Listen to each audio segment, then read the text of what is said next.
4절까지 말씀입니다. 고린도전서 11장 27절부터 34절까지 말씀을 우리 함께 한 목소리로 합독하겠습니다. 함께 읽겠습니다. 그러므로 누구든지 주의 빵이나 잔을 올바른 마음가짐 없이 먹고 마시는 사람은 주의 몸과 피를 짓밟는 죄를 저지르는 것입니다. 그러니 사람이 자기를 살핀 후에 빵을 먹고 잔을 받도록 하십시오. 주의 몸이 의미하는 것을 모르고 먹고 마시는 사람은 자기가 받을 심판을 먹고 마시는 것입니다. 이로 인해 여러분 가운데 몸이 약한 사람과 병든 사람이 많고 죽은 사람도 적지 않습니다. 우리가 우리 스스로를 살핀다면 심판을 받지 않을 것입니다. 그러나 지금 우리가 주께 심판을 받아 징계를 받는 것은 우리가 세상과 함께 정죄받지 않도록 하려는 것입니다. 그러므로 내 형제들이여, 여러분이 먹으려고 모일 때 서로 기다리십시오. 배가 고프면 집에서 먼저 먹도록 하십시오. 이는 여러분의 모임이 심판받지 않게 하려는 것입니다. 나머지 문제들은 내가 가서 말하겠습니다. 아멘. 자, 우리 지난주일까지 우리는 서로를 위한 주의 식탁이라는 제목으로 또 만찬, 성찬에 대한 이야기를 계속 나누었습니다. 성찬에 참여하는 의미가 뭐냐라는 것을 함께 나누었는데, 오늘 함께 특별히 성찬할 때 제가 두 개의 구절을 읽었는데, 그 두 개의 구절이 지난주에 함께 나누었던 말씀이었습니다. 기억나시죠? 네, 기억나실 거라고 믿고 계속 하겠습니다. 아무튼 오늘은 지난주에 예고했던 대로 성찬에 대한 그 의미에 대해 좀 더 깊이 나아가 결론 부분이기도 합니다. 성만찬에 참여함에 있어서 이 성찬에 참여할 때 우리가 간과하지 말아야 될 것들이 있다라는 것인데, 오늘 말씀을 통해서 확인할 수 있기를 바랍니다. 그래서 성찬에 참여할 때마다, 오늘 참여했지만 매월 첫째 주 참여할 때마다 이 성찬의 은혜가 더 깊이 있기를 축복합니다. 자, 바울은 지난주에 본문을 통해서 뭐라고 얘기했냐, 성찬과 애찬을 하는 가운데 가난한 사람이 있고 부유한 사람들이 있었다라는 것을 함께 나누었죠. 그래서 부유한 사람들이 가난한 사람들을 무시했던 문화가 그 당시 있었다라는 것을 잠깐 나누었습니다. 그러면서 어떤 이유에서든지 그것은 잘못된 것이다 라는 것을 함께 나누었어요. 서로 돌아보지 않는 것, 서로 돌아보지 않으면서도 주의 식탁에 초대받아서 함께 만찬을 한다는 것은, 그것은 합당하지 않다라는 것을 이야기했죠. 그러면서 다시 한번 최초의 성찬을 제정하셨던 예수님 그 시절로 돌아가 주님이 말씀하셨던 그 말씀을 인용하시면서 주님께 좀 우리 집중해 보자. 주님이 최초의 성찬을 어떻게 집리하셨고 어떻게 제자들에게 함께 나누셨는지를 함께 집중해 보자는 말씀을 함께 나누었습니다. 자, 다시 한번 돌아보면, 예수님께서 잡히시던 밤에 떡과 잔을 들어서 이것은 너희를 위해서 찢긴 내 몸이고 너희를 위해 흘린 내 피다라는 말씀을 하셨어요. 더 나아가 바울은 또 이야기합니다. 우리가 그 떡을 먹고 잔을 마실 때마다 주가 오실 때까지 뭘 하느냐? 그분의 죽으심을 선포하는 것이라고 이야기했어요. 다시 말하면 우리가 이 성찬에 참여한다는 것은 여러 가지 의미가 있지만, 주님과의 연합도 있지만, 예수 그리스도의 죽으심을 이 성찬을 통해서 내가 선포하는 것이다 라는 거예요. 그러므로 곧 그 십자가가 굉장히 크고 무겁게 다가오기 때문에 오늘 바울은요, 주의 식탁, 이 성찬은 그냥 가볍게 참여할 수 없는 식탁이라는 것을 분명히 이야기하고 있었던 것이죠. 그래서 오늘 말씀은 지난주 성찬의 의미를 이어서 결론이라고 이야기하고 있습니다. 오늘 본문 27절에 보면 바울은 예수님께서 하신 말씀을 근거로 해서 성찬에 참여할 때 뭘 해야 되느냐, 너희 자신을 먼저 살펴봐야 한다고 이야기합니다. 그러니까 살펴봐야 한다는 것이 무엇인지를 이제 살펴봐야 되는데, 나 자신을 먼저 돌아보고 떡과 잔을 합당하게 먹고 마실 수 있는지를 보라는 것이죠. 그래서 이 단어를 좀 깊이 살펴보고자 합니다. 자, 27절 말씀을 다시 한번 볼게요. 27절 말씀. 그러므로 누구든지 주의 빵이나 잔을 올바른 마음가짐 없이 먹고 마시는 사람은 주의 몸과 피를 짓밟는 죄를 저지르는 것입니다. 아멘. 굉장히 좀 위험한, 우리가 듣기엔 좀 약간 되게 무서운 말씀 같이 느껴지기도 합니다. 올바른 마음가짐 없이 먹고 마신다는 것은 어떤 의미가 있겠습니까? 올바른 마음가짐 없이. 자, 바울에게 있어서 성만찬이나 애찬 같은 거, 애찬이라는 거 지난주에 나눴지만, 우리가 성찬을 참여하기 전에, 예배 참여하기 전에 우리 교제하는 시간을 얘기합니다. 그러니까 그때 당시는 늦게 일하고 돌아와서 함께 매일 모여서 예배 드렸기 때문에 저녁 식사를 하지 못한 사람들이 많이 있었다고 말씀드렸어요. 그러다 보니까 예배 전에 함께 모여서 식사를 나누고 서로 준비했던 음식들을 나누는 시간이 있었는데, 그 시간에 부자들은 먼저 와 있었기 때문에 자기네가 준비한 거 자기네가 먹고, 남이 준비한 것도 자기네가 먹고, 먹을 음식이 부족했던 상황에 가난한 자들이 일하고 와서 왔더니 먹을 게 없어서 배고파서 굶주린 상황에 예배에 참여했었던 것을 좀 떠올려 보십시오. 그러니까 그런 애찬 같은 경우가 있었다는 겁니다. 그런 성찬과 애찬할 때 분명 책망받아야 될 부분이 바로 너희 부자들이 미리 와서 이 모든 것들을 배려하지 않고 사랑을 전하지 흘려보내지 못하고 그렇게 했던 것에 대해서 책망을 한 부분을 이야기하고 있었던 것이죠. 그러니까 바울의 입장에서는 화가 날 법합니다. 매우 책망할 만하고 지적할 만한 것이죠. 그리고 우리가 분명히 아는 것이 하나 있다면 성찬은 어떤 것입니까? 성찬은 거룩한 예식이라고 분명히 이야기해요. 거룩이라는 것은 무엇입니까? 흠이 없는 상황인 겁니다. 여러분, 우리는 다 죄인이라고 얘기해요. 죄인이 성찬에 참여할 수 있습니까? 이게 거룩한 예식이라면. 예배의 자리도 거룩한 예배라면 우리는 때 묻은 거룩하지 못한 죄인들인데 이 자리에 모여서 예배한다는 것이 말이 안 되는 것이죠. 원래는 말이 안 되는 것입니다. 예수님께서 우리를 대신하여 죽으심을 기억하는 것이 성찬이고, 또 죄 용서를 통해 구원의 자리로 우리를 인도하신 것을 기억하는 것, 그래서 우리 예수 그리스도를 묵상하는 것이 성찬이고 예배라면, 우리가 이 시간에 여기까지 오실 때 여러분 어떤 마음으로 오셨는지 전 잘 모르겠지만, 여러분의 마음속에 저는 한 가지 기대하는 것은 내가 오늘 예배하는 목적, 내가 이 자리에 모이는 목적, 성찬을 하는 목적이 무엇인지를 좀 기억하기를 바라는 마음은 있습니다. 제가 지난주에 우리 성찬할 때 조금 다른 마음으로, 다른 태도로 함께 했으면 좋겠다라는 권면을 드렸던 것이죠. 기억하시죠? 네, 다시 안 물을게요. 기억한다는 건. 자, 우리는 성찬에 임하는 자가 합당한 마음, 올바른 마음으로 임해야 한다는 말씀에 대한 이야기를 계속 나누었던 것을 기억한다면, 이 단어를 좀 오해하지 않았으면 좋겠다는 말씀 지난주에 나누었습니다. 합당하지 않은 마음으로 성찬에 참여하는 것은 잘못된 것이다 라는 것에 대한 오해가 있다는 것을 이야기했어요.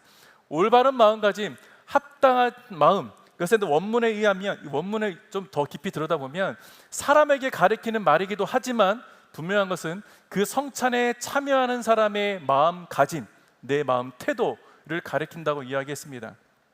즉, 합당하지 않은 사람, 올바른 마음가짐이 없는 사람은 먹지 말라는 이 정확한 의미가 어떤 거냐, 주님이 식탁에 함께하는 사람의 마음의 태도, 감사한 마음, 겸손한 마음, 내가 자격이 없지만 주님이 부르신 자리이기 때문에 내가 담대히 나아갑니다.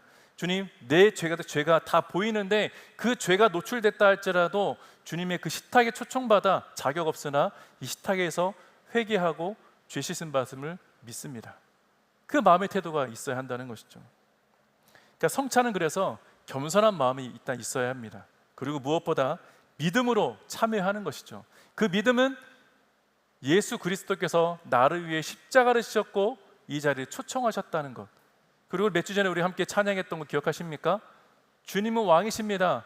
자격 없지만 무비보셋이라는 그 사람이 다윗의 식탁, 왕의 식탁에 초청받았던, 자격 없지만 왕이 너 자격 있어 라고 해주셨던 것처럼, 우리가 주님의 이 성만찬에 참여하는 것, 내가 자격 없는데 주님이 저와 여러분을 부르신 겁니다. 내가 너에게 자격을 줬다는 것이죠. 그게 믿음입니다. 그 믿음을 보시고 우리를 이 자리로 초청하셨다는 것을 우리는 기억해야 합니다.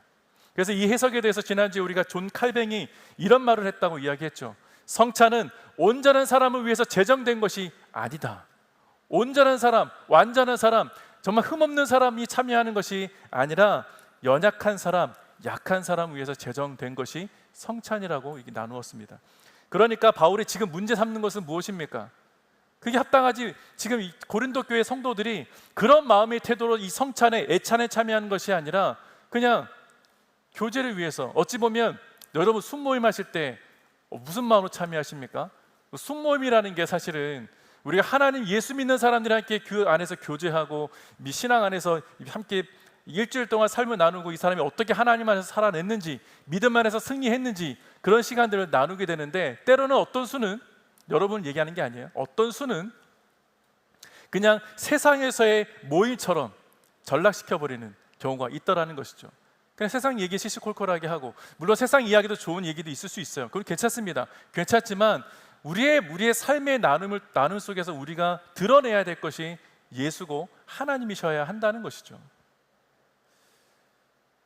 그런데 어쨌든 바울이 지금 문제 삼고 있는 것은 우리의 자격이 있냐 없냐 이것을 논하는 것이 아니라 이 거룩한 주의 식탁을 대하는 여러분의 태도가 잘못됐다는 것을 이야기하고 있는 겁니다. 그러니까 고린도 교회 성도들이 그런 잘못된 태도를 가지고 주님의 식탁에 앉았다는 것, 그것만으로도 바울은 너무 화가 났던 거예요. 그러니까 바울이 지적한 내용에 대해서 가장 잘 보여주는 장면이 하나 있습니다. 그 장면이 그거예요. 그러니까 바울이 보여주고 싶었던 것, 자격이 있냐 없냐 혹은 마음의 태도가 어떠냐, 그 가장 잘 나오는 성경의 장면이 있다면 예수님과 함께 했던 최초의 성만찬입니다. 예수님께서 잡히시기 전날 함께 식탁에 교제를 했습니다. 제자들이 함께 모였어요. 오늘같이 이렇게 함께 식탁에 교제를 했는데 그 식탁에 누가 있었냐는 거예요. 잘 알듯이 12명의 제자가 있었습니다. 그 12명의 제자들이 자격이 있는 사람들입니까? 한번 생각해 보세요. 예수님과 함께 있었던 12제자들 어떤 사람들이었습니까? 그 자리에 있던 사람들 단 한 사람이었죠. 한 사람, 가룟 유다는 어떤 사람이었죠? 예수님을 팔려고 작정한 사람입니다. 예수님 알고 계셨어요. 그리고 또 누굽니까? 베드로, 자기를 3번이나 부인할 걸 예수님 알고 계셨죠. 나머지 10명의 제자들은 어떤 사람들입니까? 자기를 배신하고 도망할 걸 아셨어요. 그런데 주께서 허락하신 식탁에 그들을 앉혔다고요. 자격이 있어서 앉았겠습니까? 아니라는 거예요. 주님이 허락하셨고 부르신 자리고 주님의 자격을 허락하신 것이죠. 그리고 초대하신 자리, 그 자리에 함께 하신 것이 최초의 성찬이었다면 이 자리는, 예배의 자리는 주님이 저와 여러분을 부르신 자리라는 것입니다. 아무도 자격 없어요. 주님이 부르시기 전까지는. 그래서 이 모습만 보아도 우리가 이 식탁에 나아갈 수 있는 이유가 내가 잘났거나 내가 뭐 배경이 좋았거나 그런 것이 아니라 오직 주님의 부르심 때문, 그 하나 때문에 내가 올 수 있구나 라는 것을 인정해야 한다는 것이죠. 주님께서 초대하시고 부르신 식탁은 그래서 자격을 갖춘 사람들만의 모임이 아니라 자격이 없는 자를 부르신 은혜의 장소라는 것을 다시 한번 우리가 기억하기를 축복합니다. 그런 면에서 고린도 교회 성도들은요, 이 의미를 매우 오해를 했고 훼손시켰다는 것입니다. 여러분들 그 의미를 훼손하지 않기를 바랍니다. 사람들에게 본을 보이지 못했을 뿐 아니라 예수님의 십자가 대속의 사건을 휴지 조각처럼 만들어 버렸던 사건이 그 주님의 식탁을 훼손한 사건이었다는 것이죠. 오죽하면 바울이 이런 얘기하지 않습니까? 올바른 마음가짐 없이 먹고 마시는 사람은 주의 몸과 피를 짓밟는 죄를 저지르는 것이다. 주님이 제정하신 이 성찬을 짓밟아 버린 것이다 라고까지 말씀하세요. 그래서 내가 이 말씀이 굉장히 무섭다라는 말씀을 하고 있는 것이죠. 그러니까 사도 바울이 왜 화가 났구나, 왜 이렇게까지 이야기했구나 라는 것을 알 수 있을 법한 이야기 아닙니까? 그 당시뿐만 아니라 오늘날 교회는 어떻습니까? 여러분의 교회의 모습은 어떻습니까? 여러분의 공동체의 모습은 어떠냐는 거예요. 성만찬에 참여할 때뿐만 아니라 여러분이 떡을 떼고 나누는 소위 순 디너라고 할 때, 그런 디너의 자리에서도, 그냥 성도들끼리 만나는 그 조그마한 소그룹 자리에서도 우리는 정말 거룩을 드러내고 있느냐, 반드시 그 의미를 같이 깊이 묵상할 수 있기를 축복합니다. 바울이 왜 이토록 강한 표현을 썼는지를 생각해 보십시오. 주님의 몸과 피를 짓밟는 죄를 범하는 것이다까지 표현하는 것만 봐도 매우 우리가 이 청차에 참여하는 것 다시 한번 생각해 봐야 되겠구나. 그렇다고 뭐 이렇게 진지하게 내가 올바른 마음가짐이 아니니까 참여 못해 이렇게 하라는 게 아니에요. 제가 분명히 아까 말씀드렸죠. 연약한 자를 위해서 주님 예비해 주신 것이다. 그것을 기억하시면 되겠습니다. 나를 살리려고 찢기신 그 몸과 그 흘리신 피, 아무렇지 않게 대하는 것이 잘못됐다는 것입니다. 내가 감히 이 자리에 설 수 없지만 주님께서 부르셨으니 내 죄를 주님 앞에 회개하고 참여하시는 거예요. 나를 위해 죽으신 그분의 사랑을 값싼 것으로 변질시키지 않으면 됩니다. 주님의 그 흘리신 피와 그 찢기신 그 몸에 대해서 우리가 다시 한번 내 삶을 돌아보고, 내가 주님 앞에 돌아볼 것에 대한 죄가 있다면 그 죄를 회개하고 주님 앞에 참여하는 것이 마땅하다는 것이죠. 그렇기 때문에 우리가 주의 거룩한 식탁에 대할 때, 이 성찬에 대할 때, 함께 성도에 교제할 때 우리의 마음을 살펴야 한다고 이야기하는 것입니다. 자, 28절 29절 말씀도 함께 읽어보겠습니다. 28절 29절입니다. 그러니 사람이 자기를 살핀 후에 빵을 먹고 잔을 받도록 하십시오. 주의 몸이 의미하는 것을 모르고 먹고 마시는 사람은 자기가 받을 심판을 먹고 마시는 것입니다. 자, 이 말씀도 또 무섭지 않습니까? 주의 몸이 의미하는 것을 모르고 먹고 마시는 사람은 뭐라고 되어 있나요? 자기가 받을 심판을 먹고 마시는 것이다. 자, 이제 오늘 이미 벌써 성찬에 참여했으니까 이미 때는 지났어요. 지났으면 할 수 없죠. 저 여러분도 모르게 내 심판을 내가 마신 것일 수도 있다 라는 것처럼 들려지기도 합니다. 자, 28절을 자세히 보면 이런 말씀이 있습니다. 자기를 살핀 후에 참여하라는 겁니다. 매우 인상적인 표현이에요. 이 살피다라는 의미가 뭘까? 내 자신을 어떻게 살피라는 거지? 그건데 이 살피다의 의미 원어로 들어가면 이 살피다의 원어는 금속 있지 않습니까? 금과 은을 불 속에 집어넣으면 불순물은 제거되고 순수 백도의 금과 은이 나온다고 해요. 그때 쓰여지는 것이 이 살피다의 말입니다. 그러면 우리가 어떻게 살피냐? 내 믿음, 내가 주님 앞에 올바로 서 있느냐, 내가 이 성찬을 대하는 태도가 올바르냐, 그걸 살피라는 거예요. 불 속에 넣어 진짜인지를 들여다보는 중요한 단어라면 우리 삶도 우리의 믿음도 살피라는 거죠. 불 속에 집어넣어서 순도 100%의 믿음이 있는지 없는지를 살피라는 겁니다. 성찬 앞에 자기의 마음을 살핀다는 건 여러분의 마음을 하나님 앞에 정직하게 열으라는 것이죠. 내 마음은 정직한가? 내 믿음은 정직한가? 이걸 살펴보라는 겁니다. 내 믿음을 온전히 주님 앞에 드러내서 주의 식탁 앞에 주님을 마주하라는 것이죠. 우리는 주님을 만날 준비가 되어 있습니까? 예배할 준비가 되어 있습니까? 그 의미가 그런 것 아니겠어요? 내 마음이 정직하다면, 불 속에 넣는다면 그 정직한 그 믿음이 100%로 주님 앞에 올려지겠죠. 이 말씀은 우리 에베소서 말씀도 기억하실 겁니다. 에베소서 할 때도 우리 함께 나누었어요. 우리 모든 심판대 앞에 풀로 지나갈 거예요. 어떤 사람은 머리 위에 쌓아놓은 것이 집일 수도 있고 나무일 수도 있고 금일 수도 있고 은일 수도 있다고 말씀 나눴습니다. 심판대 앞에 지나갈 때 다 모두가 빠짐없이 다 지나갈 거예요. 어떤 사람은 내가 믿음 생활을 제대로 하지 못해서 그냥 나무가 머리 위에 있을 수 있습니다. 지나갔더니 다 탔어요. 아무것도 없는 그런 부끄러움의 상을 받는 사람도 있을 수 있다라는 말씀을 나누었죠. 오늘 말씀도 비슷한 것 아닙니까?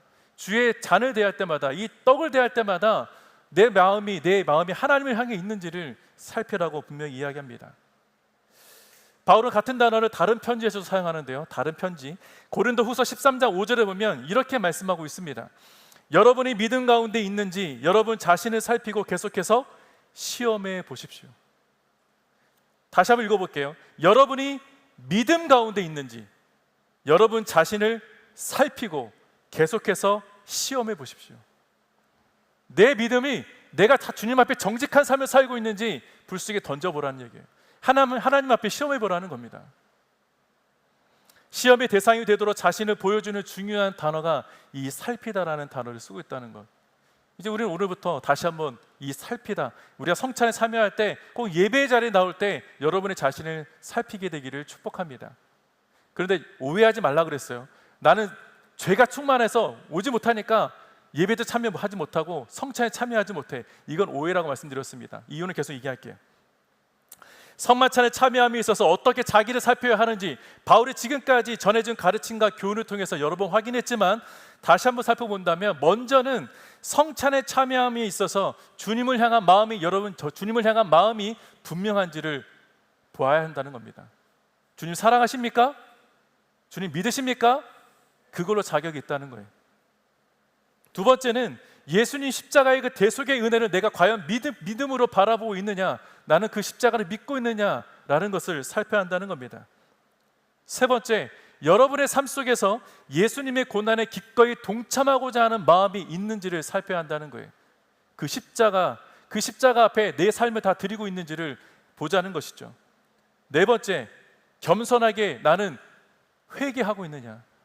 여러분, 제가 여러 번 과거에 말씀도 드렸지만 저는 교회에 올 때 항상 늘 기도합니다. 당연히 목사니까 기도하겠죠. 근데 한 가지 더 하는 게 있어요. 그게 뭐냐면 교회 문을 들어올 때, 이거 예배학교 할 때나 찬양학교 할 때 제가 항상 말씀드렸던 것 중에 하나인데, 저는 교회 문을 들어올 때 항상 그 교회 문이 휘장이라고 생각을 합니다. 예수님의 보혈이 있는 곳, 내가 그 문을 통과해야만 내 죄가 깨끗해지기 때문에, 그래서 소위 그것을 이 자리에 앉으면 저는 회개기도합니다. 주님, 일주일 동안 내 삶에 주님 앞에 감히 설 수 없는 자격 없는 자였지만 주님 예배의 자리에 주님 초청해 주셔서 감사합니다. 이 죄를 용서해 주십시오. 그 회개하면서 주님 앞에 나아간다고요. 최소한의 저는 그 기도를 주님 앞에 올려드려요. 왜냐하면 자격이 없기 때문에. 여전히 저는 자격이 없어서, 자격이 없고 이 자리에 있을 자격이 없는데 주님이 부르신 자리이기 때문에 담대히 하나님 보좌 앞으로 나아갑니다. 그 기도가 여러분 안에 있어야 할 줄로 믿습니다. 여기서 한 가지 분명히 하고 지나갔으면 좋겠던 것은 한 가지 더 있습니다. 자기를 살피라는 말이, 지금까지 했던 말이 굉장히 좀 두렵고 무섭지 않습니까? 굉장히 두렵고, 저는 묵상하면서 너무 무서웠어요.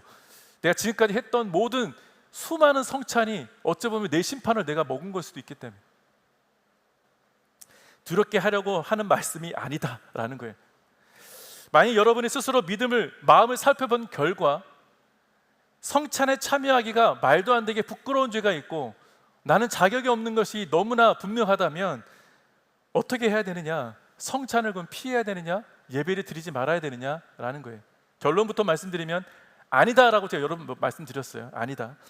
오히려 여러분 그 죄가 보이고 부끄러운 것이 보이고 자격이 없는 것이 보인다면 오히려 담대히 그 자리에 나와야 하는 거예요. 자격이 없기 때문에 그 죄를 회개해야 하는 것입니다. 십자가 앞에 우리 죄를 다 낱낱이 고백해야 되고 다 토해내야 되는 것입니다. 살피라는 명령의 목적은 뭘까요? 왜 바울이 살피라고 했겠습니까? 지금 고린도 교회 성도들은 살피지 않고 그 애찬에 참여하고 성찬에 참여했기 때문에 이 말을 듣고 있다면 분명히 이미 벌써 자격이 없는데 말할 이유가 없지 않습니까? 근데 바울이 왜 얘기했냐는 거예요. 교훈의 목적은 다시 돌아오면 된다는 거 아니겠습니까? 깨달으면 된다는 거예요. 바울은 그것을 이야기했던 것입니다. 살피라고 말하는 명령의 목적은요, 우리를 주의 식탁에서 엄격하게 너 자격 없으니까 떠나, 멀리 떨어져 있어 라고 말하는 것이 아니라 오히려 성찬을 대할 때마다 내 죄를 들여다보게 되는 것이죠. 성찬을 대할 때마다, 예배에 참여할 때마다 내가 부끄러운 사람이라는 것을 더 드러나게 되는 것이기 때문이라는 것입니다. 그래서 우리는 주님이 필요한 것이죠. 주님 앞에 더 가까이 나아가는 것이 이 성찬의 목적이고 예배의 자리로 나아가게 하신 목적이 있다는 것입니다. 그래서 바울은요, 자신을 살핀 후에 이 떡과 잔을 받으라는 것은 내 죄가 있다는 것을 드러내는 것, 내가 연약한 자라는 것을 고백하라고 인정하라는 것입니다. 그러므로 내 안에 부족함을 발견한 그 자리가 어떤 자리겠습니까? 내가 부족하기 때문에 십자가가 필요하고 내가 부족하기 때문에 은혜의 초청이 필요하다는 것을 더 분명하게 드러내는 것이 이 성찬 아니겠냐는 거예요. 그래서 29절 말씀에 바울은 또 주의 몸이 의미하는 것을 모르고 라는 표현까지 쓰고 있습니다. 이것은 이미 지난주에 나는 주의 만찬과 애찬을 구별하지 못하고 무질서하게 음식을 먹고 마시는 것에 대한 경고를 우리가 들었다면, 부자와 가난한 자를 구분하지 못하는 것, 그렇게 구분하지 못한 채 주의 만찬을 거룩하게 못하게 훼손하게 만드는 것들에 대한 경고였습니다. 그러니까 고린도 교회를 향한 영적 교훈과 가르침, 저와 여러분에게 동일하게 주는 가르침이라는 것이죠. 그러니까 내가 사람이 신분을 구분하는 것이지 주님은 신분을 구분하지 않지 않습니까? 우리가 사람을 대해서 구분하고 저 사람은 나와 함께할 사람인지 아닌지를 구분하는 것이지, 하나님은 저와 여러분 모두가 다 똑같이 동일한 사람으로 우리를 받으시지 않습니까? 그런데 주님이 원하시는 것 뭐냐? 바울이 지적했던 것은 우리가 성찬 앞에, 예배 앞에, 하나님 앞에서는 다 동등하다, 차별 없다는 것 아니겠어요? 그래서 고린도에서 계속 얘기하잖아요. 복음은 차별이 없다. 여러분, 우리는 복음은 다 차별 없이 들었잖아요. 누구나. 우리 여기 계신 분들이 어떤 삶을 살았는지 저는 알 수 없지만 여러분 모두가 하나님 앞에 다 초청받은 사람이고 이 자리에 다 초청받아 자리에 있는 분들 아니십니까? 우리는 모두가 하나님 앞에 동등한 자로 이 애찬에 똑같이 성찬에 참여한 사람들이라면 우리가 하나님 앞에 가족이고 우리가 서로를 어떻게 대해야 하겠느냐? 바울이 그것을 지적하고 있는 것이죠.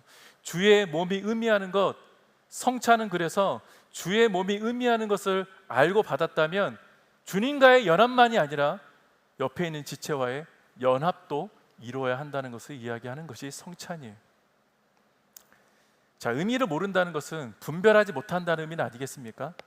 서로 다른 것을 알아보지 못한다는 것인데, 무엇인가 뒤섞여 있다는 것을 구별하지 못한다면 큰일 나는 것이죠. 그래서 우리는 어떤 의미를 기억해야 되느냐? 주의 몸이라고 할 때 두 가지만 기억하시면 됩니다. 주의 몸이 의미하는 것, 최소한 두 가지만 기억하시면 되는데, 첫 번째는 우리를 위해 십자가에 찍히신 예수님의 몸, 그냥 십자가, 그냥 말 그대로 예수님의 몸입니다. 찍히신 그 몸이라는 것이죠. 그 빵이 그저 빵 조각, 이 조금 빵 조각이 아니라는 것을 분명히 인정하고 분별하라는 것입니다. 다른 하나, 두 번째는요, 그리스도의 몸된 교회를 의미한다는 거예요. 찍히신 예수님의 몸과 그리스도의 교회, 다시 말하면 우리들입니다. 저와 여러분. 우리는 함께 지금 이 시간에 뭐 이렇게 구분되는 걸 따로 떨어져 나눴지만, 그 예수님 시절에는 예수님의 빵을 뜯어서 그 빵을 뜯고 12제자 같이 먹었지 않겠습니까? 우리가 얼마 전에 아니죠, 몇 달 전에 함께 했던 리더십 수련회 때 빵 하나 가지고 우리가 애찬했던 거 기억하실 거예요. 리더십 수련회 오신 분들은 그런 애찬을 했다고요. 그러니까 그 애찬을 함께 했던 사람들은 뭐냐? 한 교회고, 한 형제고, 자매고, 한 교회, 공동체라는 것이죠. 성찬은 그리스도의 연합이고 성도와의 연합을 의미하는 것입니다. 우리는 이미 고린도전서 10장에서 성찬이 주는 참된 마음에 대해서도 나누었습니다. 고린도전서 10장 16절 17절 말씀을 다시 한번 읽어볼게요. 고린도전서 10장 16절 17절. 우리가 감사드리며 마시는 축복의 잔은 그리스도의 피를 나눠 마시는 것이 아닙니까? 우리가 떼는 빵은 그리스도의 몸을 나눠 먹는 것이 아닙니까? 빵이 하나이므로 우리가 여럿일지라도 한 몸입니다. 이것은 우리 모두가 한 덩어리의 빵을 나눠 먹기 때문입니다. 아멘. 이게 성찬이라고요. 주님과의 연합도 있지만 우리 옆에 있는 지체들과의 연합도 성찬의 의미를 갖고 있다라는 겁니다. 그러니까 성찬은 두 방향에서 연합이라는 것이죠. 그리스도와 나의 연합, 그리고 이 시간에 함께 빵을 떼고 나눴기 때문에 우리도 연합한 공동체라는 겁니다. 서로 미워하지 마세요. 미워한 사람 없겠지만 서로 사랑해 주십시오. 여러분, 사귀고 있는 사람만 사랑하지 마시고, 끼리끼리만 살아가지 마시고, 여러분의 사역팀만 살아가지 마시고, 여러분의 순만 사랑하지 마십시오. 그래서 우리 오늘을 또래 모임인가? 또래 모임도 하지만 전 또래가 없어서 참 좀 그런데, 어머니 저랑 같이 한번 하실까요? 전 또래 모임이 없어서 좀 그렇지만 제가 보기보다는 나이가 좀 있어요. 보기보다는 여러분 할 수 없지만, 우리 2주 후에, 아쉽게도 제가 2주 후에는 한국 가 있어가지고 여러분 함께 하지 못해서 조금 여러분의 어떤 모습을 놀고 있는지, 어떻게 사랑을 실천하는지 제가 알 수 없어서 좀 아쉽긴 한데, 친해지기 바래. 작년에도 또래 모임 했고 친해지기 바래 했는데, 그때 그걸 통해서 우리 공동체가 굉장히 큰 끈끈해지는 연합을 경험했던 것을 기억합니다. 올해도 좀 기대합니다. 저에게 제가 한국에 있을 때 여러분을 통해서 들려지는 소식이 우리 한 번 더 했으면 좋겠어요. 너무 좋았어요. 이런 것들 좀 들었으면 좋겠어요. 아무튼 그런 연합의 시간을 할 수 있도록 오늘 또래 모임 2주 후에 있을 친해지기 바래를 통해서 그런 연합하는 공동체의 모습을 다시 한번 보여주시기를 축복합니다. 자, 아무튼 그런데 이 두 연합이라는 것, 그리스도와의 연합과 공동체 성도와의 연합을 떼어낼 수 없다는 거예요. 그런데 문제는요, 많은 성도들이 나는 그리스도와 하나 되는 것을 너무나 좋아하는데, 조문 전에 사랑하십시오라고 했던 것처럼 제가 왜 사랑해 달라고 얘기하겠습니까? 지체를 사랑하는 것이 힘들더라는 거예요. 그러니까 그리스도와의 연합은 너무나 소중하게 여기면서 내 옆에 있는 지체와의 연합은 그렇게 하기가 어렵다라는 것은 내가 잘못하고 있다는 겁니다. 성찬에 참여한 여러분은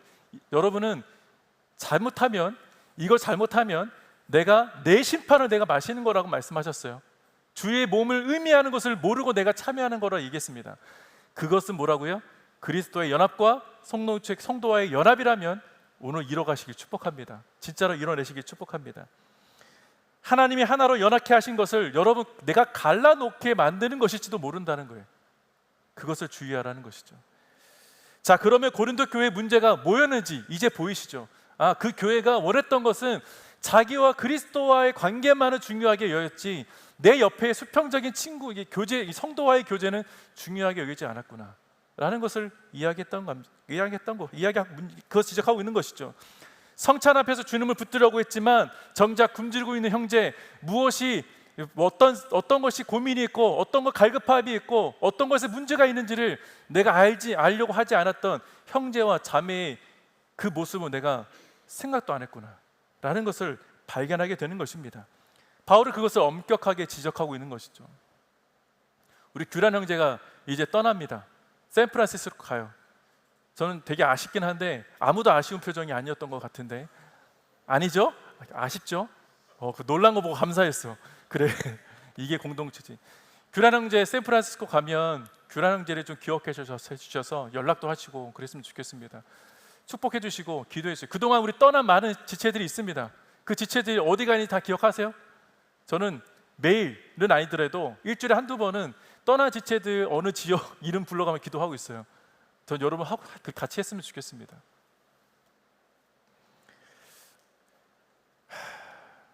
그래서 바울은 너희는 주의 몸을 분별하지 못한다라고 경고하는 그 말씀을 듣지 않게 되기를 축복합니다. 우리도 여기서 자유로울 수 없기 때문이죠. 우리도 늘 그래서 자신을 살펴야 합니다. 나는 교회를 사랑하는 만큼 내 지체를 사랑하는가? 지체에 연약함이 있다면 그 연약함은 나는 가리워 주려고 하고 있느냐? 배려하려고 하고 있느냐? 자, 그래서 계속해서 바울은요, 그 성만찬에 이 성찬에 참여하는 이들이 무분별하게 참여하게 하지 못하게 하기 위해서 지침도 한 가지 내려줍니다. 이건 특별한 교육을 받은 사람만이 참여해야 한다는 그런 지침이 아니에요. 그 내용이 30절 이하에 기록되어져 있습니다. 우리 30절부터 32절까지 말씀을 보겠습니다. 이로 인해 여러분 가운데 몸이 약한 사람과 병든 사람이 많고 죽은 사람도 적지 않습니다. 우리가 우리 스스로를 살핀다면 심판을 받지 않을 것입니다. 그러나 지금 우리가 주께 심판을 받아 징계를 받는 것은 우리가 세상과 함께 정죄받지 않도록 하려는 것입니다. 아멘. 자, 먼저 31절, 32절을 다시 한번 보면 바울은 이렇게 이야기하죠. 우리를 살폈으면 심판을 받지 않을 거야 라고 이야기했죠. 그러니까 스스로 자기를 돌아보는 사람은 주님께서 우리를 책망하거나 지적하거나 징계하지 않는다는 겁니다. 그럼 반대로 내가 나를 살피지 않는다면 어떤 일이 벌어지는가? 주님이 나에게 지적하시고 책망하시고 징계하신다는 건 아니겠습니까? 그 얘기하는 것이죠. 그러니까 징계는 그런 의미입니다. 그런데 여기서 우리가 오해하지 말아야 될 것이 하나 있다면 30절 말씀이 있는데, 30절 말씀 보면 많은 분들이 내가 성찬 때문에 이런 성찬을 잘못해서 혹은 이런 성도들과 교제 잘못해서 이런 일이 벌어지나? 라고 오해하시는 경우 있습니다. 그게 왜 그러냐면 30절 말씀 보여주세요. 이로 인해 여러분 가운데 몸이 약한 사람, 병든 사람 많고 죽은 사람 적지 않다. 이로 인해 뭐겠어? 앞에 있는 이야기잖아요. 주의 몸에 의미하는 것을 모르고 마시고 함께 참여했더니 어떤 사람은 그것 때문에 죽었대요. 약해지고 병들었대요. 그 자칫하면 내가 잘못 해석하면 내가 이거 잘못 참여해서 내가 병들었고 내가 아픈 게 그것 때문에 아픈 건가? 이렇게 착각할 수도 있게 되더라는 것이죠. 그게 아니라 주님께서 우리를 다루시는 방법이에요. 여러분을 다루실 때 우리가 예수를 믿는 사람이기 때문에 죄송합니다. 제가 수요일날 몸이 너무 아팠어가지고 계속 여력이 좀 목이 좀 안 좋은데 이해해 주세요. 주님이 믿는 우리들을, 형제 자매들을 가만히 놔두실 만한 분이 아니시기 때문에, 왜냐하면 우리가 자녀지 않습니까? 주님이 사랑하는 자녀들이기 때문에 가만히 놔두지 않으시는 거예요. 주님이 우리가 책잡힐 만한 어떤 잘못이 있다면 징계하신다는 의미, 그게 훈계 아닙니까? 우리가 사랑하는 자녀이기 때문에 하나님이 저와 여러분을 간섭하시는 거예요. 그 간섭하심이 때로는 여러분 지칠 때도 있죠. 힘이 들 때도 있죠. 하나님 그냥 가만 놔두셨으면 좋겠어요. 그냥 내 멋대로 살게 놔주셨으면 좋겠어요 라고 할 수도 있지만, 그렇게 살다가 우리는 잘못된 길을 가기 때문에 부모의 입장에서는 어떻습니까? 그 길 가면 잘못된 길인 걸 알기 때문에 가지 못하게 막아야 될 것이 부모 아닙니까? 저도 제 자녀가, 제 딸이 이제 뭘 하고 뭐 하는데 그럼 뭔가 잘못하면 그건 절대 아닌 거를 알기 때문에 얘기를 해주죠. 근데 듣습니까? 여러분 솔직히 들어요? 부모가 얘기하면? 듣기를 축복합니다. 안 들어요. 안 들어. 저라고 별반 다르겠습니까? 저희 아버지 미국 안 갔으면 좋겠는데 제가 미국 왔어요. 제 몸은 좀 약간 후회되죠. 후회되는 거 딱 한 가지. 아버지가 너무 몸이 안 좋으시니까, 아프시니까 아프실 때 옆에 있어야 되는데, 곁에 있어야 되는데, 약간 그 죄송한 마음 때문에 그런 거지. 아무튼 그렇다고요. 우리는 부모님 말씀에 절대적인 순종하지는 않아요. 때로는 순종하기도 하지만. 이 30절부터 32절 말씀을 우리가 오해하지 않고 잘 듣기를 바랍니다. 주님께서 우리를 바로 잡으시려고 할 때, 우리가 똑바로 주님이 원하시는 길, 선하신 계획으로 인도하시려고 하실 때 쓰시는 단어가 징계라는 거예요. 징계. 이 말을 들으면 마음이 무거워지죠. 징계 안 받고 싶고 그냥 이렇게까지 아프지 않게 그냥 가시게 해도 되지 않나? 어떤 사람들은 병이 들었고 몸이 약해졌고 죽은 사람까지도 있다고 하기 때문에 하나님이 나를 마치 벌하신다는 것인가? 라는 것으로 들려지기도 합니다. 하지만 성경 전체를 보시면 잘 보셔야 하는 게, 성경에서 사용하는 이 징계라는 단어는 언제 쓰여졌느냐라는 것을 보시면 좋겠어요. 징계라는 단어는요, 본래 아버지가 자녀를 가르치고 훈계할 때 쓰는 단어입니다. 교육할 때 쓰는 단어예요. 히브리서 12장에 보면 이런 말씀이 있어요. 주께서 사랑하시는 자를 징계하신다. 하나님이 여러분을 사랑하시기 때문에 훈계하시는 거예요. 올바른 길로, 선한 길로 가게 하시기 위해서. 그때 쓰이는 단어가 징계라는 거예요. 부모가 자녀를 바로잡을 때 그 자녀가 미워서 훈계합니까? 여러분의 부모님이 여러분이 미워서 그렇게 하신 분 정말 단 한 사람도 없을 거예요. 그 자녀가 잘못된 길로 가는 것을 볼 수 없기 때문이죠. 남의 집 아이가 잘못 가는 것은 그럴 수 있어요. 근데 목회자니까 남의 집 아이가 잘못된 길을 가면 두드리죠. 아니라고. 여러분이 저에게는 남의 자식들이잖아요. 근데 제가 목사니까 여러분 제 사랑하는 저의 주님의 제자이지만 제 영적으로 낳은 자녀들이라면 여러분들이 잘못된 길을 가는 것을 제가 두 눈 뜨고 못 보죠. 올바른 길을 가길 원하고. 그래서 저에게 찾아오시는 슬랙으로 연락 주고 한번 만나자고 하면 저는 달려가요. 아마 다 아실 거예요. 그런 분들은 언제 만나자고. 커피 한잔 하더라도 따뜻한 밥 한 고기 먹고 대화를 하고, 제가 문제를 풀어낼 수는 없지만 그래도 저 한 사람 만나서 마음이 조금이라도 평안해질 수 있다면 저희는 그 마음 하나로 만나러 가는 겁니다. 남의 자식이라면 그냥 알아서 하겠지라고 할 수도 있겠지만 지나칠 수도 있어요. 그러나 내 아이는 그렇게 둘 수 없다는 것이죠. 하나님은 여러분에게 남의 자식이 아니잖아요. 사생아가 아니잖아요. 자녀입니다. 내 사랑하는 딸, 아들이에요. 하나님께서 우리를 다루시는 것이 그렇다고요. 우리가 하나님의 자녀이기 때문에 가만히 놔두시지 않는다는 거예요. 그래서 이런 훈계를 하시는 겁니다. 함부로 성찬에 나를 살피지 않고 참여하지 마라. 살필 때 너가 나와 연합하는 것을 원했다면 옆에 있는 지체와도 연합하는 것을 원해야 하는 것이 마땅하지 않냐는 것 아니겠습니까?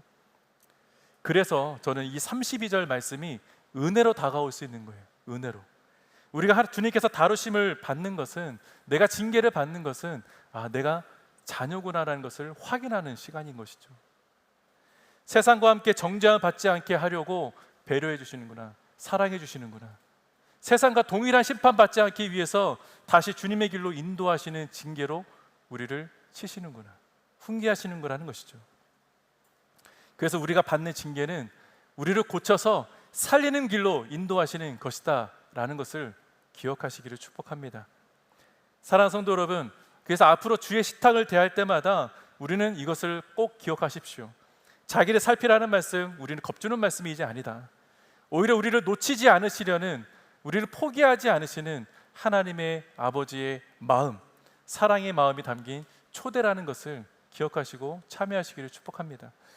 그 음성 뒤에, 나를 살피게 하시는 그 음성 뒤에는 끝까지 나를 놓지 않겠다는 그 하나님의 사랑이 담겨 있다는 것.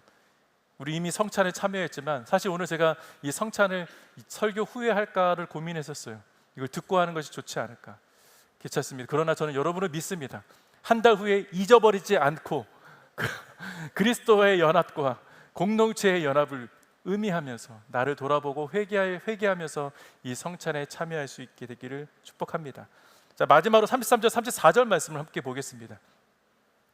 그러므로 내 형제들이여, 여러분이 먹으려고 모일 때 서로 기다리십시오. 누구든지 배가 고프면 집에서 먼저 먹도록 하십시오. 이는 여러분의 모임이 심판받지 않게 하려는 것입니다. 나머지 문제들은 내가 가서 말하겠습니다. 자, 마지막으로 바울은 고린도 교회 모든 성도들에게 성찬과 애찬, 특히 애찬은 끼니를 해결하는 자리가 아니라는 것을 경고합니다. 자, 사랑하는 성도 여러분, 모든 모임은 은혜가 있어야 되지 않겠습니까? 여러분, 특히 세상 모임은 모르겠지만 교회 모임은 어떻습니까? 교회에서 모이는 모임은 은혜가 있어야지, 예배도 은혜가 있어야지, 성찬도 은혜가 있어야지, 우리 사역자 모임들도 은혜가 있어야지. 우리는 은혜의 자리를 늘 사모하는 그 입버릇처럼 쓰는 단어들이 은혜의 자리입니다. 은혜가 있어야 한다는 것이죠. 그 은혜는 누구 한 사람만을 위한 것은 아닐 겁니다. 우리 그 전체 우리 교제의 모임, 모든 모임에 임하는 성도들에게 임하는 것이 은혜이기 때문이죠. 그러려면 지금 애찬만을 얘기한다면 우리 떡과 잔을 나누는 이후에 또래 모임 때도 뭐 간단한 간식이 준비된 것 같은데, 거기서 떡을 떼고 나누는 그 교제 속에서도 우리가 보여줘야 될 것은 무엇이냐? 그 자리도 은혜가 있어야 되는 자리예요. 은혜가 있으려면 어떠해야 하겠냐는 겁니다. 은혜가 있으려면. 자, 음식 하나로 마음 상하는 것은 충분합니다. 여러분, 음식 때문에 마음 상해 본 적 있습니까? 저는 있어요. 여러분도 있을 거라 생각해요. 친구들과 같이 밥을 먹으러 갔는데 제가 한 5분 늦었습니다. 이미 다 먹고 있는 거예요. 그것도 제가 좋아하는 음식을 다 먹어놨어요. 마음에 순간 서운하더라고요. 내가 좋아하는 음식이 뭔지 아는 친구들인데 하필이면 내가 좋아하는 걸 다 먹었어요. 근데 내가 좋아하는 거면 걔네들도 좋아하는 거죠. 그만큼 좀 약간 서운한 마음이 있는데, 그 친구들이 하는 얘기가, 야, 어떻게 내가 좋아하는 걸 이렇게 다 니네끼리 먹을 수 있느냐, 이 한마디 했더니, 그럼 네가 빨리 와야지. 이 말이 되게 좀 약간 너무 서운하더라고요. 내가 왜 늦었는지를 분명히 얘기했음에도 불구하고. 여러분, 5분은 기다려 주십시오. 10분도 기다려 주세요. 조금 기다려 주셨으면 좋겠습니다. 스스로 판단받지 않기 위해서는 자신을 살펴야 한다는 것이죠. 배가 고프면 여기서 좀 이렇게 잘 살펴드려야 될 필요가 있는데, 바울이 얘기하고 싶은 거 그거예요. 33절을 보면 누구든지 배가 고프면 집에서 먼저 먹고 와라. 교회에서 먹는 음식 교제의 시간은 배고픔을 끼니를 해결하는 자리가 아니라 어떤 자리다? 애찬이라는 건 무엇입니까? 사랑의 나눔이에요. 서로 교제하려고 음식을 준비한 것이지, 내 배고픈 마음을, 내 배고픈 것을 하루 한 끼를 채우려고 모이는 자리가 아니라는 것이죠. 옛날에는 모르겠지만 요즘은 어떻습니까? 요즘 한 끼 굶는 사람들이 많습니까? 거의 없는 시대에 우리는 살고 있어요. 어디서든지 먹을 수 있다고요. 내가 일부러 다이어트 위해서 굶지 않는 이상 다 먹을 수 있는 환경에 우리는 살고 있습니다. 혹시 여러분 가운데 배고프고 계신 분이면 저를 꼭 찾아오세요. 찾아오시면 제가 몇 끼라도 사드릴 수 있습니다. 누가 아멘한 거야?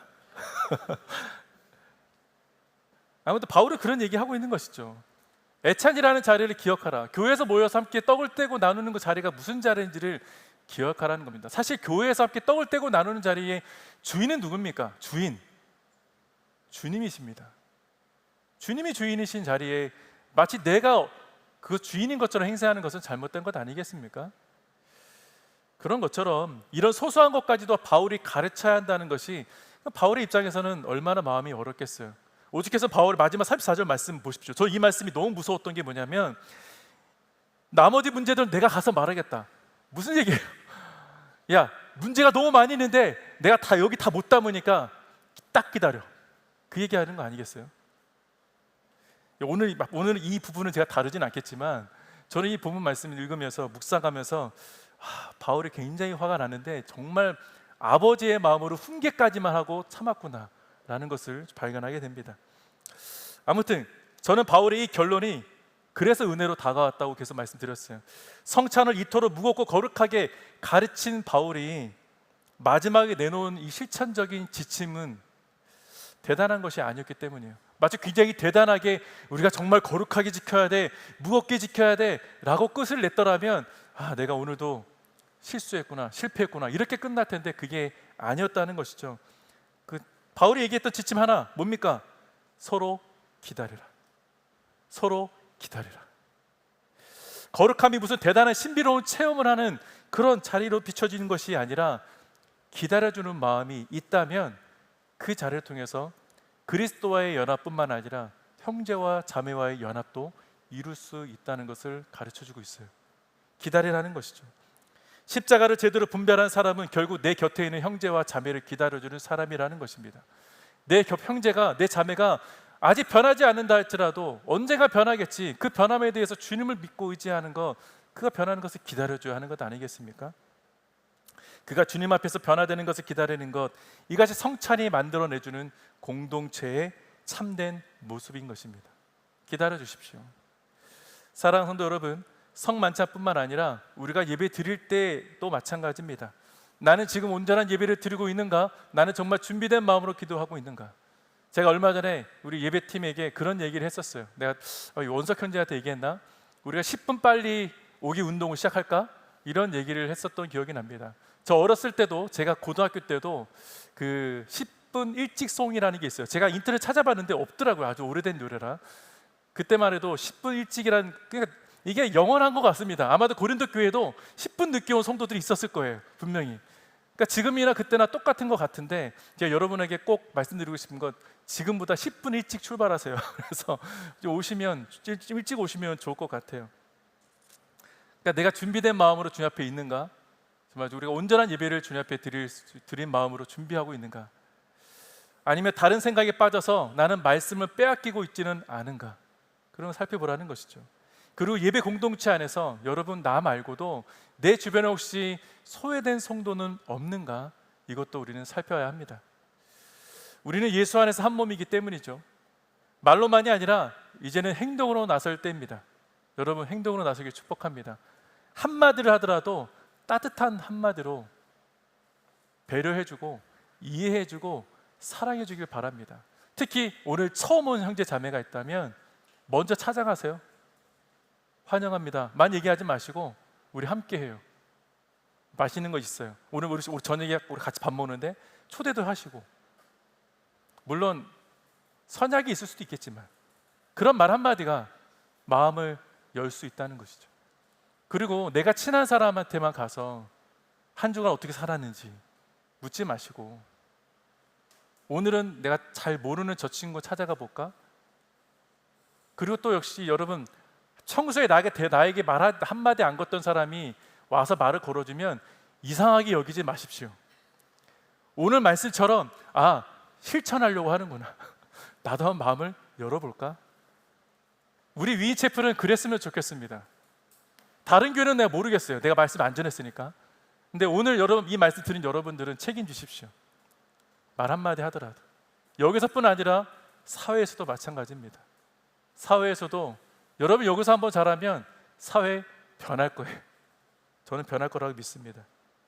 오늘 성찬이 우리에게 가르치는 것은 이렇게 다양하게 모인 우리 모두가 그리스도와 연합했을 뿐만 아니라 그리스도를 통해서 함께 연합된 공동체라는 것을 확인할 수 있게 해주는 것, 그게 성찬이다. 그래서 고린도 교회는 성찬 앞에서 먼저 온 자와 늦게 온 자, 가진 자와 못 가진 자를 고린도 교회는 갈랐지만 우리는 가르지 않기를 바랍니다. 은연중에 친한 사람끼리만 모이지 마시고, 제가 이제 앞으로는 가를 거예요. 여러분 끼리끼리 모였으면 가서 뚫어내고 붙여주기, 제가 이렇게 행동하기 전까지 알아서 잘하십시오. 알아서 잘하고 계시지만 그렇게 할 수 있기를 바랍니다. 사랑하는 성도 여러분, 오늘까지 이제 성찬의 이야기를 함께 나누었습니다. 이제 다음 주부터는 은사에 대한 이야기 할 거예요. 자, 왜 성찬을 이야기했고 왜 은사를 얘기할까? 지금까지 계속 한 몸 된 이야기를 했습니다. 한 공동체를 이야기했어요. 은사 얘기 뭐 하겠습니까? 은사는 한 몸 된 공동체가 한 교회에서 서로를 의지하고 서로를 위해서 세워가는 공동체라는 것을 알려주기 위해서 하나님께 주신 것이 은사예요. 여러분이 가진 은사가 뭔지 저는 모릅니다. 발견한 것도 있겠죠. 발견하지 못하는 사람도 있을 겁니다. 제가 발견하라고 말씀드리는 것이 아니라 다음 주부터 함께 나누게 될 12장의 말씀을 통해서 주님이 저와 여러분에게 주시고자 하는 것이 무엇인지를 듣게 되기를 축복합니다. 그래서 우리가 그리스도 안에 한 몸이라는 것을 다시 한번 확인하고, 그리스도의 몸된 교회를 나만 세우는 것이 아니라 함께 세워가는 아름다운 공동체가 위임치풀이 되기를, 그래서 우리가 함께 계속해서 일주일 동안 내내 살면서 교회를 생각하고 공동체를 생각하고 여러분이 무엇을 해야 될지 하나님께 더 간구하며 나아갈 때에 하나님께서 역사하실 놀라운 축복과 은혜가 이루어질 줄로 저는 믿습니다. 이제는 성찬에 참여하는 의미를 기억하셨으니 이제 우리가 교회에서뿐만 아니라 세상에서도 이 의미를 이루어가면서 기억하시면서 나는 그리스도의 사람이라는 것, 그리스도의 몸된 교회라는 것, 그것을 이루어가며 이번 한 주간 승리하시기를 주님의 이름으로 축원드립니다. 이 시간 함께 기도합시다.